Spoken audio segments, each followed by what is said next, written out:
management bodies, which is funded under the George Lawrence Abernathy Endowment.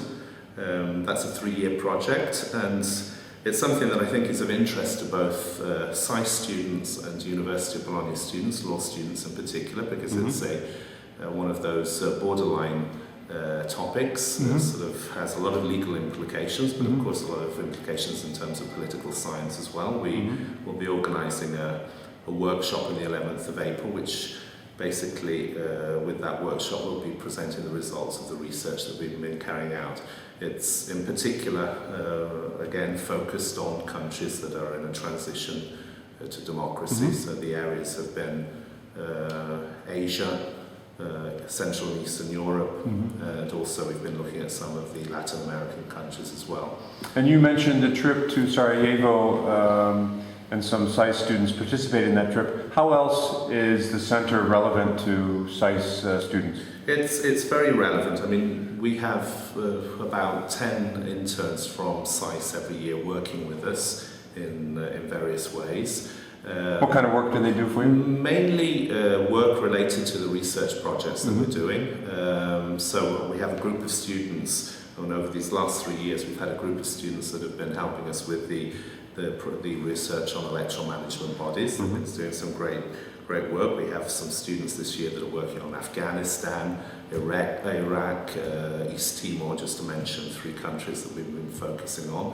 I have a group of 2 or 3 people that are helping me with a piece of research that I'm doing on conflict management and constitutional design in Ghana. Other SAIS students help us with the organisation of seminars, the study trip, and an important project that we have every year is our summer program in Montenegro. We organise together with the University of Belgrade a summer school which is devoted to the European Union and legal reform, and we usually have a few SAIS students that help us with the organisation of that event, and also we usually have 1 or 2 SAIS students that actually can take part depending on the internships they're doing during the summer. Last question.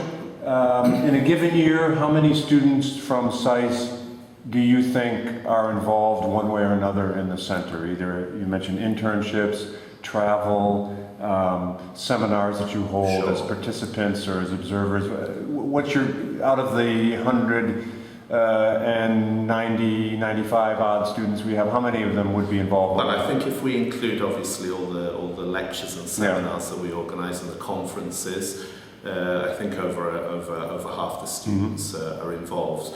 I didn't mention earlier, we've got an important conference coming up on the 14th and 15th of March, which will be on Islam, religion, law and identity, that we're organising with the Protection Project, which is a centre based at SAIS in Washington, a centre that we've been working with for the last few years. So I think well over half the SAIS students in some way or another are involved in the activities and the events organised by the CCSDD. An important component of the SAIS experience. Justin, thanks very much.